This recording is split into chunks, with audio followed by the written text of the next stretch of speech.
Single mom sent a desperate message to the wrong man. Then a millionaire knocked on her door, saying, "We need to talk about the kids." "Jane, please, the girls are sick again. I can't miss another day of work. Can you cover for me?"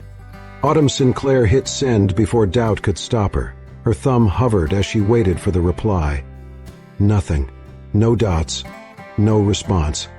She exhaled shakily and set the phone down on the kitchen counter. In the living room, Lila whimpered under a worn-out fleece blanket. Her twin sister, Wren, lay beside her, flushed and quiet, clinging to her tattered stuffed bunny. Autumn dampened a cloth and pressed it gently to Lila's forehead. "It's okay, baby. Mommy's here." Her phone buzzed. She grabbed it immediately, expecting Jane. But the message read, "This isn't Jane. But I think we need to talk about the kids." Autumn froze. The number was unfamiliar. Area code? Portland. Her stomach dropped. She quickly replied, "I'm sorry, wrong number." No answer came. Trying to push away the rising unease, she locked her phone and turned her attention back to the girls. But the tension lingered. Something about that message wouldn't let her go. 12 miles away, Landon Carter stood by his window, staring at the text. "The girls are sick again. Lila and Wren." He knew those names. 2 years ago, he'd quietly followed up on an anonymous sperm donation he'd made, driven by curiosity and a strange, lingering pull. There had been one confirmed success, a single mother named Autumn Sinclair. Twins. Girls. He had respected the legal and emotional boundaries until now. The message was clearly a mistake, but it had been sent to his private number, one known by only 4 people. Coincidence? Maybe, but it felt like something more. He hadn't planned to act, but now he couldn't shake the feeling that fate had just opened a door. He picked up the phone and made a call. The next morning, a knock came just as Autumn finished rinsing a baby bottle in the sink. She glanced at the time. 8:07 IEM. No one was supposed to be here. Wren stirred. Lila coughed. Autumn walked to the door and looked through the peephole. A man stood outside in a dark wool coat, tall and still, holding only a phone and a folded slip of paper. She opened the door just a crack. "Yes?" He looked up. "I'm sorry to show up unannounced," he said gently. "But we need to talk. About the girls." Her chest tightened. She moved to close the door, but his hand lightly stopped it. Firm, not threatening. "My name is Landon Carter. I believe I received your message yesterday, by mistake." Autumn stared, her throat dry. "You're that number?" He nodded. "I am. And I believe Leo and Wren might be my biological daughters." Silence fell. "What did you just say?" she whispered. "I donated to a fertility clinic 3 years ago," he explained. "I never planned to meet the children, but when your message came to me, I couldn't ignore it.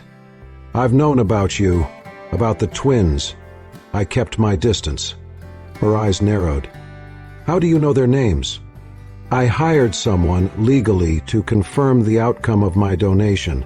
The names were mentioned, that's all. I swear I haven't interfered." From inside, one of the girls coughed again. Landon flinched slightly, not from surprise, but concern. Autumn turned toward the sound, then looked back at him.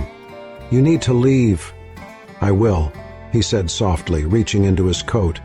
"But please, take this." He held out a sealed envelope.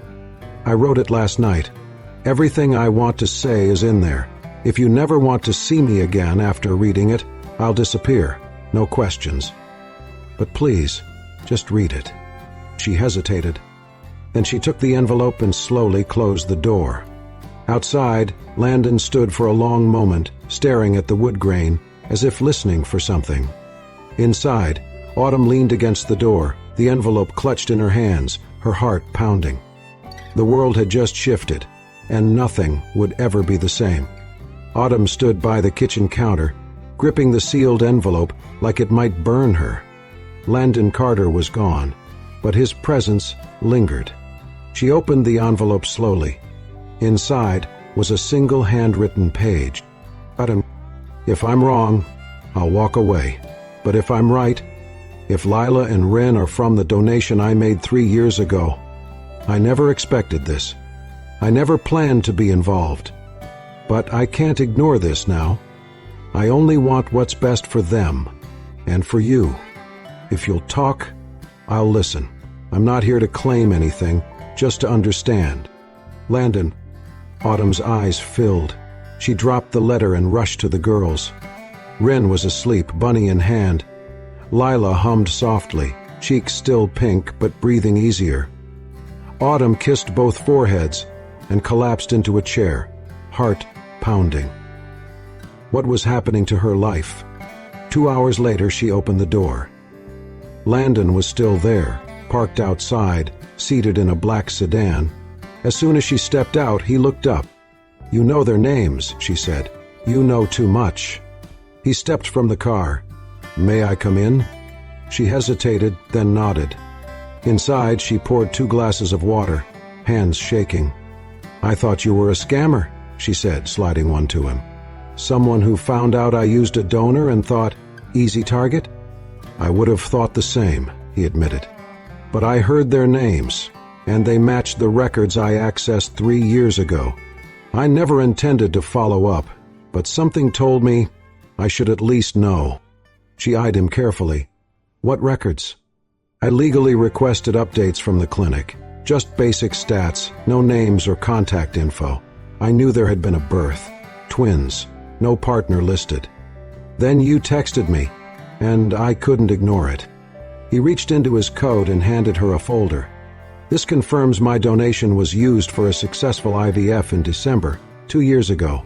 Same clinic, same timing." She opened it. Dates, donor number, clinic stamp. It all matched. "I was 1175B, he said softly. "I didn't expect anything beyond that.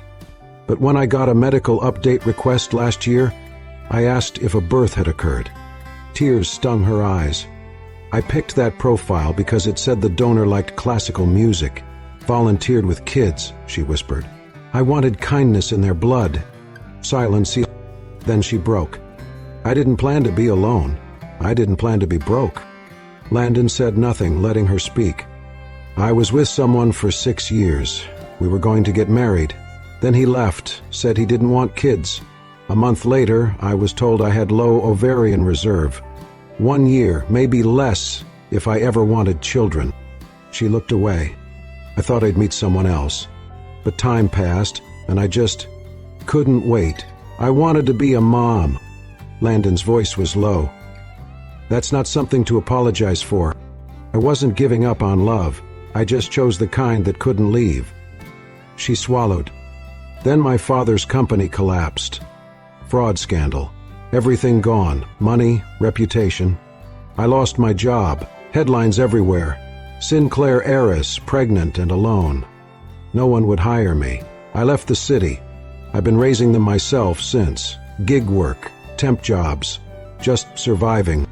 Landon gripped his glass tighter. "I didn't know any of that." "Why would you?" she said, bitterness in her voice. "You were just the DNA." He met her eyes. "You and I both know it's more than that now." Autumn's breath caught. She hated how much she wanted to believe him, but belief felt dangerous. "I didn't bring you into this," she whispered. "Don't pretend you're part of it now." Landon stood, calm and steady. "No," he said. "You didn't bring me into this." He glanced toward the hallway, where faint giggles drifted in from the living room. They did. The next morning, Autumn opened the door to find Landon already waiting, parked at the curb in a sleek black SUV. He stepped out when he saw her, not with the entitlement of a man who expected to be let in, but with the calm, respectful patience of someone who knew he was walking a tightrope. "I found a pediatric clinic," he said. "Private, no press, no questions. Just a checkup, no cost." Autumn crossed her arms. "I told you, I don't need help." "I know," Landon said. "This isn't help, it's information." She frowned. "You said the girls have been sick a lot lately. If something's going on, don't you want to know why?" The phrasing caught her off guard. Not "let me help," but "don't you want to know?" It was subtle, but she noticed. They would never know who she was really meeting. Not just the girls. Landon nodded without flinching. "Leela and Ren, I know." Oh, of course he did. And something in the way he said it made her heart hesitate. The clinic sat tucked between tall trees on the quiet side of town, far from hospitals and headlines. Inside, the waiting room was softly lit, painted in watercolor blues and warm greens. There were no cold metal chairs, just beanbags and stuffed animals, and a wall of children's books. Autumn sat with a girl on each knee, Lila in pink leggings, Ren in a dinosaur hoodie that barely zipped over her tiny frame. Landon sat across from them, silent, hands folded in his lap. When the nurse stepped in, she smiled warmly. "Lila and Ren?" Both girls looked up, startled. Autumn blinked. "You knew their names?" The nurse smiled again. "Of course. Mr. Carter provided their records in advance. Nothing invasive, just vaccination history, recent illnesses. He said it was important we treat them like individuals, not just patients." Autumn didn't speak. She looked at Landon. He didn't say a word, just met her eyes. She felt the floor shift under her again. Not because he had arranged the appointment, not because he had paid for it, but because he had told a stranger, treat them like people, like her people. The exam was gentle, thorough. Lila sang softly while the doctor checked her throat. Ren pointed to a framed photo of a bunny on the wall and told the nurse that her own bunny sometimes gets tummy aches too. By the end of it, the doctor turned to Autumn and said, "They're fine. Maybe a little run down, but strong girls, very bonded. Do you have support at home?" Autumn paused, then nodded. "I'm figuring it out." Landon said nothing. He just stood by the door, silent like a sentry. On the way back, Autumn sat in the back seat with the girls. They had both fallen asleep against her shoulders, the soft rhythm of the car lulling them into peace. She glanced at Landon's reflection in the rearview mirror. He wasn't watching her. He wasn't waiting for thanks. He was just driving. She didn't say anything, but something in her chest loosened. That night, just as she was locking up, Autumn noticed something outside her door. A brown paper bag. No note, no name. Just a soft bundle tucked neatly beside the mat. Inside were a few things. A small stack of educational toys, soft blocks, a memory game, a pop-up book about animals, a canister of formula with a brand she could never afford, a tiny pair of fuzzy slippers, still tagged, one pink, one blue. She stood in the doorway for a long time. Then she sat on the floor beside it and cried. It wasn't the money. It wasn't even the toys. It was the way the slippers were different colors, the way someone had thought about both of them. The word the bag had no name, no demand. He wasn't claiming space. He wasn't asking to be let in. He was simply offering. No conditions, no pressure, just presence. Autumn brought the bag inside and placed it quietly by the crib. Lila stirred. Ren rolled over in her sleep. She stood there, watching them. Two tiny people she had sworn to protect with everything she had. And for the first time in 2 years, she didn't feel entirely alone. The man was still a stranger. But what he had done, it wasn't grand, it wasn't flashy. It was just kind.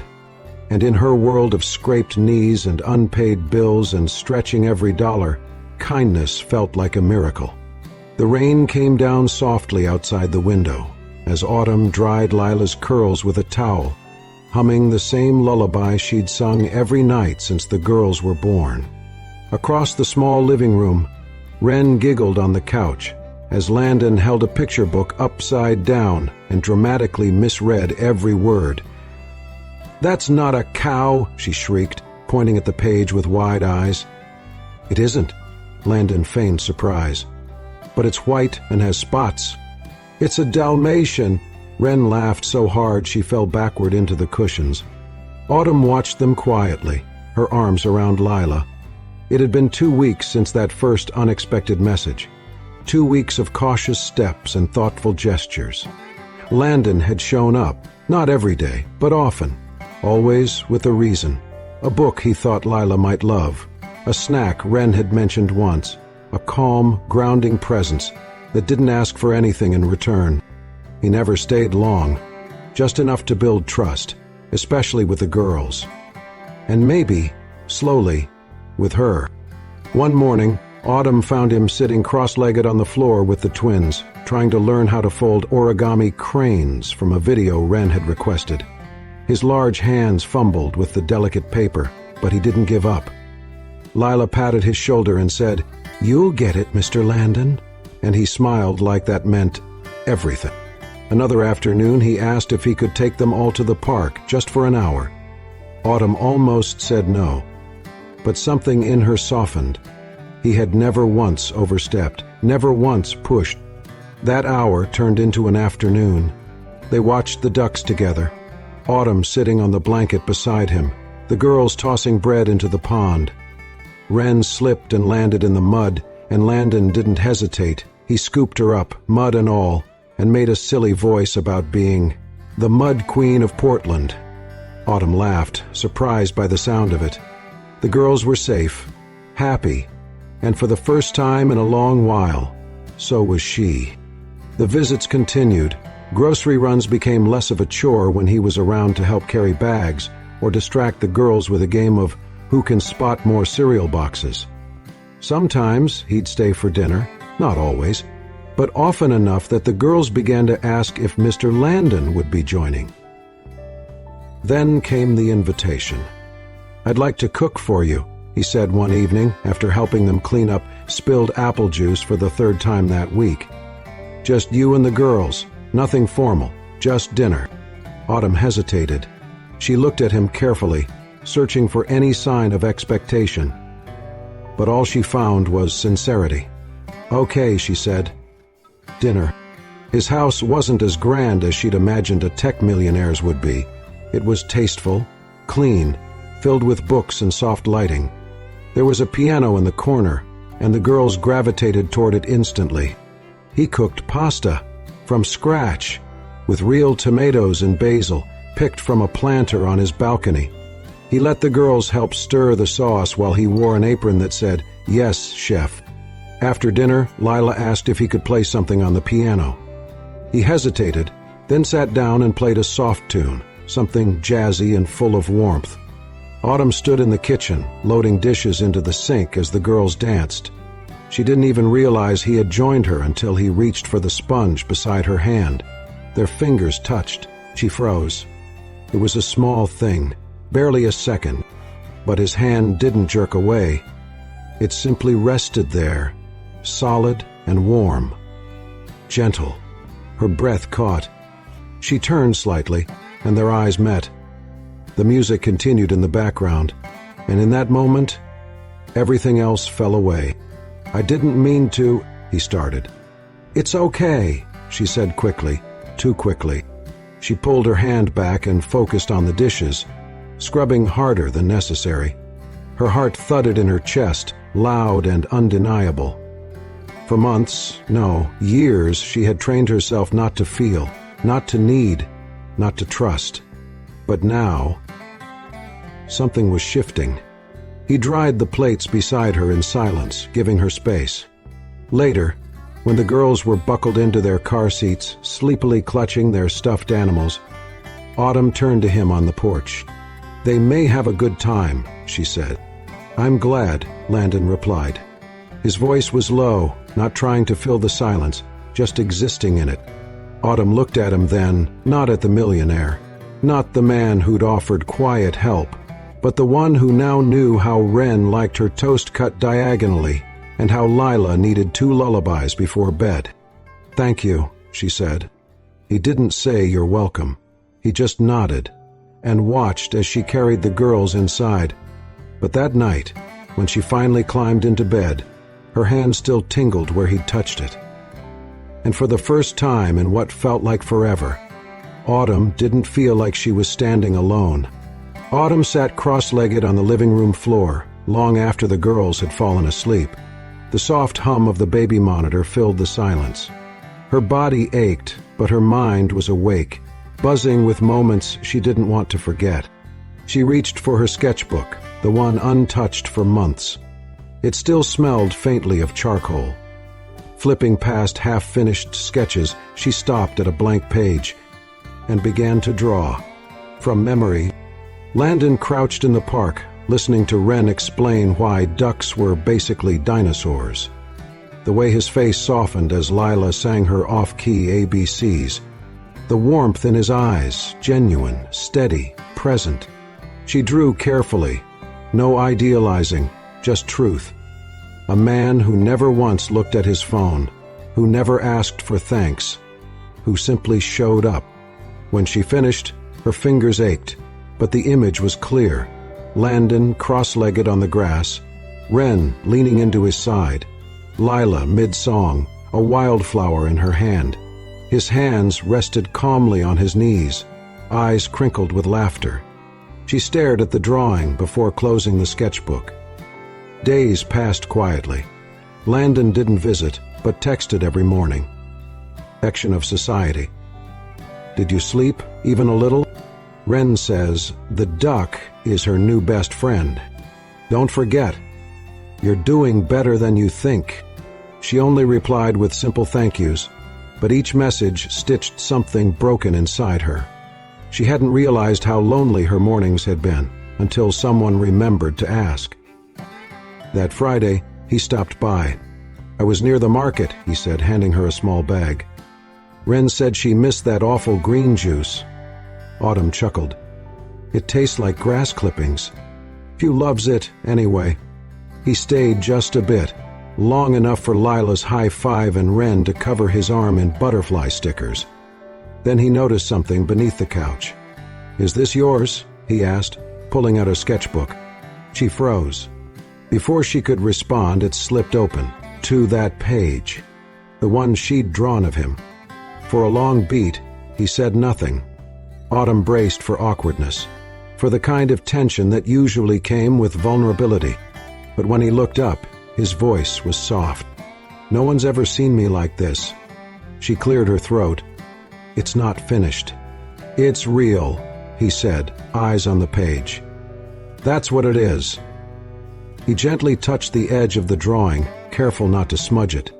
I've been in magazines, on stages, suits and speeches, but no one ever captured me just listening.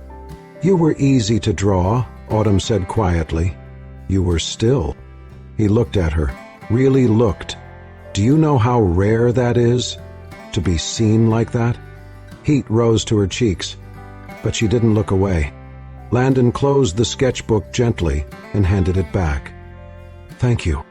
It wasn't a gift, she said. It is now. She had no words, so she said nothing. The moment hovered between them, not awkward, but delicate, like something precious and new.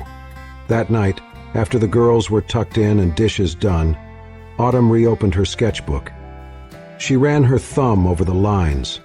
His jaw, Lila's hand curled into his sleeve, the flower in Wren's fingers.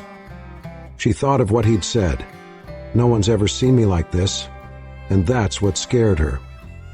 Because maybe she was beginning to see him, not as the stranger from a wrong number, not the donor, not the man with money or perfect timing, but someone who could exist within her chaos and not flinch. Someone who didn't need rescuing and didn't expect to rescue her either.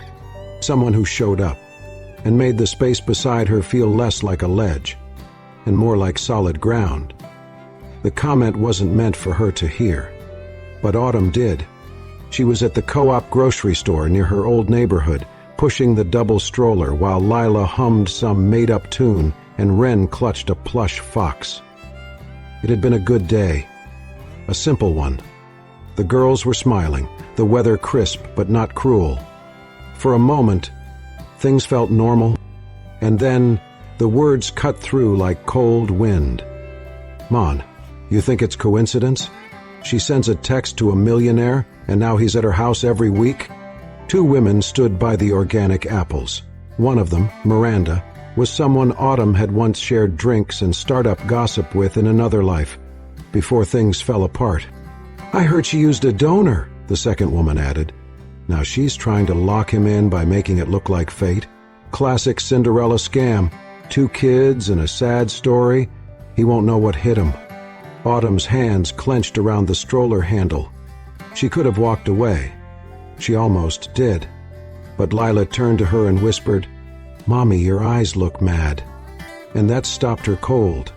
Because the last thing she wanted her daughters to see was her letting someone else's cruelty define the way she held herself in the world.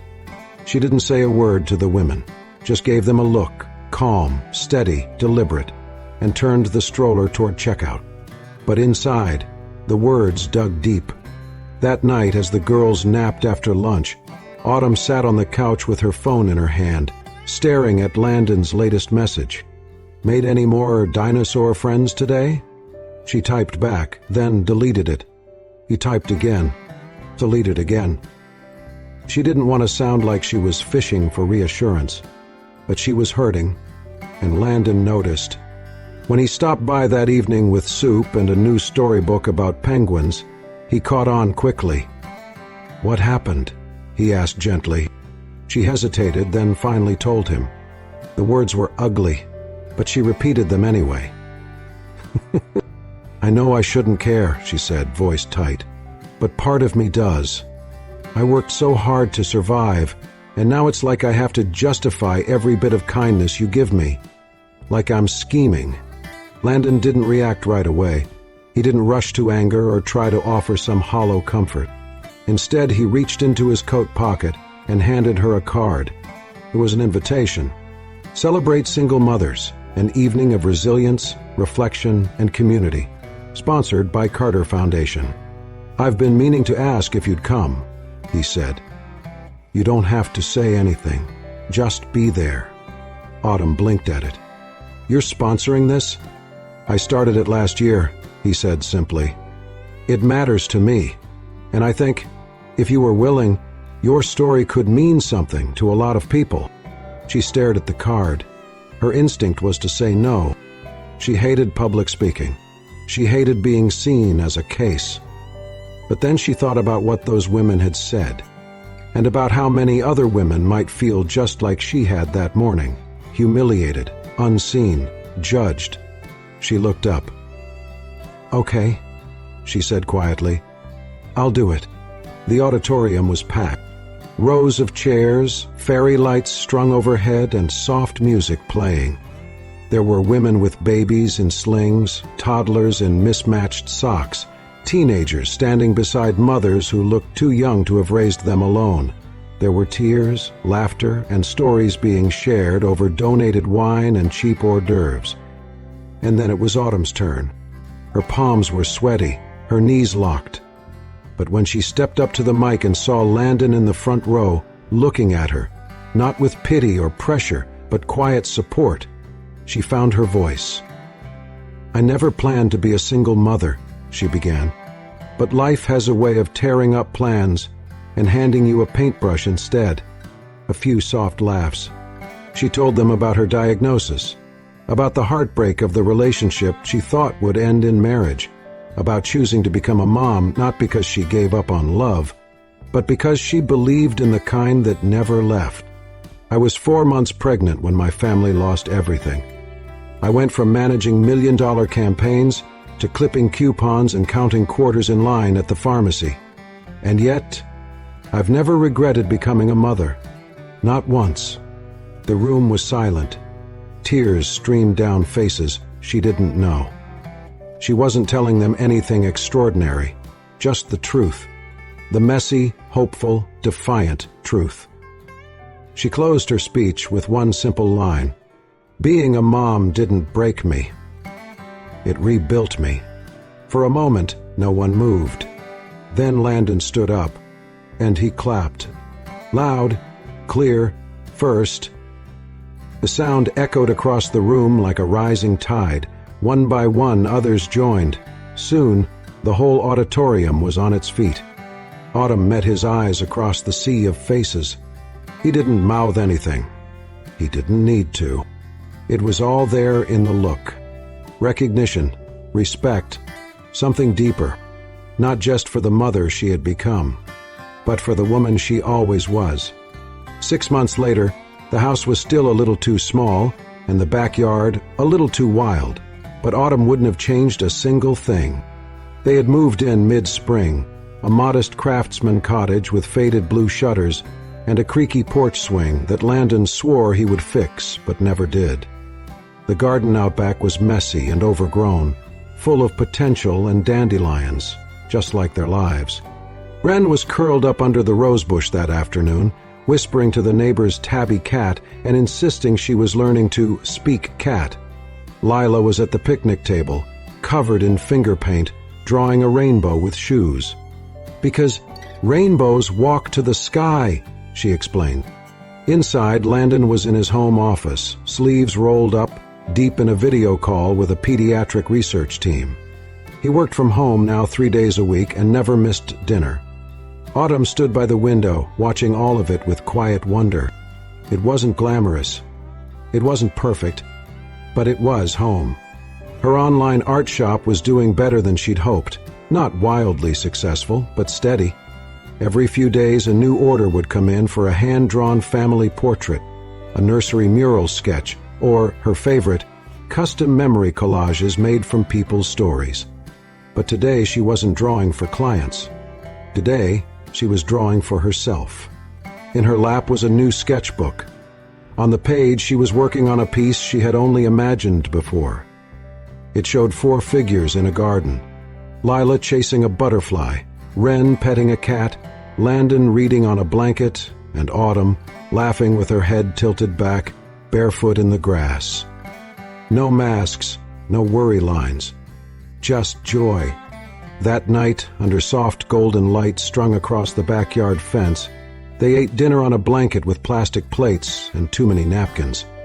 Lila told a long, winding story about how worms were actually secret superheroes. Wren meowed her agreement. Autumn leaned back against Landon's shoulder, sipping warm cider as the girls played nearby. "Do you remember," she said softly, "that night I sent you that text by accident?" He smiled, hard to forget. "I was so scared," she admitted. "Not just about the girls being sick, but about everything. I thought I had ruined our lives." "You saved them," he said. She shook her head. "I thought being a single mom would mean giving up on love, that I was choosing one thing forever, that you couldn't have both." He turned to her, eyes steady. "And now?" She exhaled. "Now I know I wasn't giving up on love. I was trusting the first kind of love I ever felt, the strongest one, the love between a mother and her children.